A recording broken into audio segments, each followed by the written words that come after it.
In order to create interesting and memorable characters, you need to do more than just practice writing them. So here are some practical things that you can do every day in order to expand your horizons and give yourself a deeper reservoir of inspiration to pull from. First is talk to a lot of different people. The more people you meet, the more experiences you'll have to pull from. People are a vast variety of many things combined together. We are the combination of our experience, of our culture, of our belief, of our history, of those we spend time around, and the things that we do and enjoy. All of these many facets create different people and makes us all unique. So in order to write unique characters, go hang out with some unique people. Find a way that you can meet a lot of people. And I know, I get it, if you're an introvert like me, you might not want to put yourself out there. But here's a couple of things that you can do. One thing that really helped me create more interesting characters, and one way I met a lot of different people, is I worked as a waitress. I've met people who were billionaires. I've met people who were meeting their grandchild for the first time and hadn't seen their kids in years. I've met a woman who talked about her late husband as if they were still dating and 16. I've met so many different people, but not only did I meet them, I talked to them. I heard their stories. I learned about their backgrounds.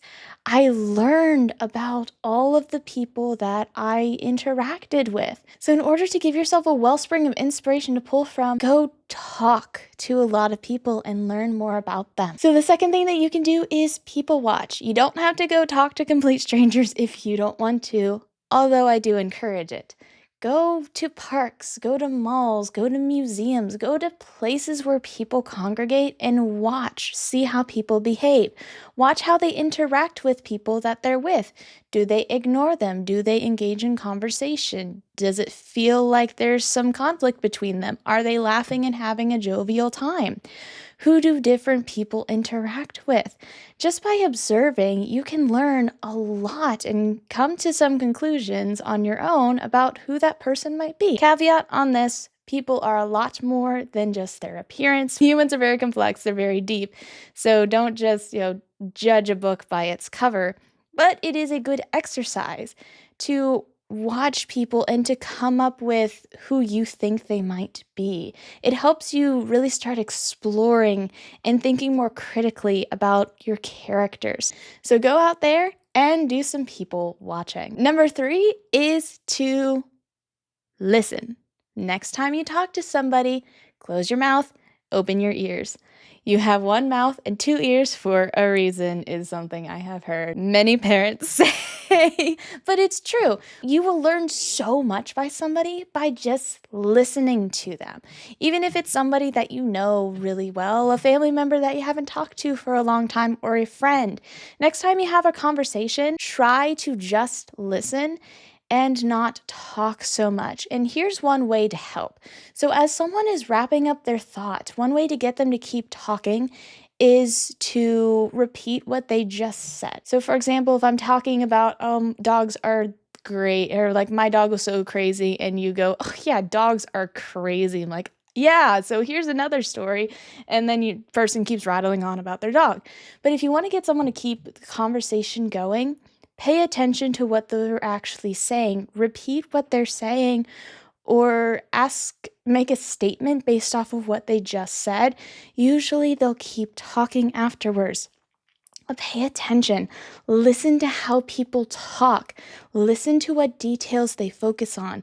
Listen to the emotion that they tend to use. Is someone more jovial in their conversation and tends to pick out the bright side of life and look at the positive things? If someone's in probably a bad headspace, they're going to have more negative language. So really, next time that you're with friends, with your family, with whoever, an acquaintance, listen to them. Observe how they speak. Observe what they talk about. What do they care about? People talk about what they care about. Clearly, I care about really good characters and helping people write better stories, because that's what this whole channel is, just me talking on and on and on about. But one easy thing that you can do is to just listen. Tip number 4 is keep a notebook. Have some way to keep track of all these interesting things that you're learning. Does someone say a interesting line? Jot that down for later. Is someone wearing a full suit of denim and you go, well, that's interesting. Jot that down for later. Do you see a weird tree that gives you a story idea? Jot that down. Having a notebook, whether it's a physical notebook or notes on your phone, is a great way to keep all of these ideas for later use. You never know when inspiration might hit you.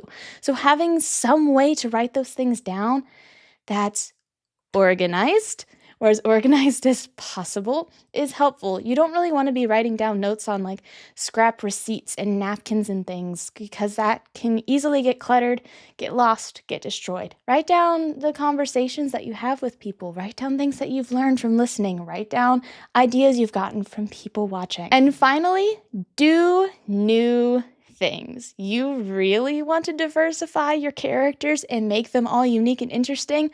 Well, then try things that you are not accustomed to doing. One great way to meet new people and to learn about different cultures is to do things you're not used to. For example, something new that I've recently tried is Gong Fu style of preparing tea. It's very slow, it's very methodical, and it puts emphasis on the people that you're with, slowing down, taking time, serving other people, than just, oh, let me get my cup of tea or my pot of tea for myself and go do your own thing. By slowing down and learning about all these little steps and processes, not only have I absolutely used that in my writing recently, but I've been able to meet people that I wouldn't have normally met before. I met someone going for their PhD in neuroscience. I would have never met her if we didn't have this joint interest in tea. So try new things. It's a great way to meet new people and to have a wellspring of experiences to pull from. So remember these 5 things that you can do every day to improve your character writing. Go talk to a lot of different people. People watch and observe around you. Listen to conversations. Pay attention to those people that you're spending time with. Keep a notebook of ideas. And finally, go try new things. All of these are just going to add to your collection of inspiration to pull from in the future. And for more on character development, check out this video right here.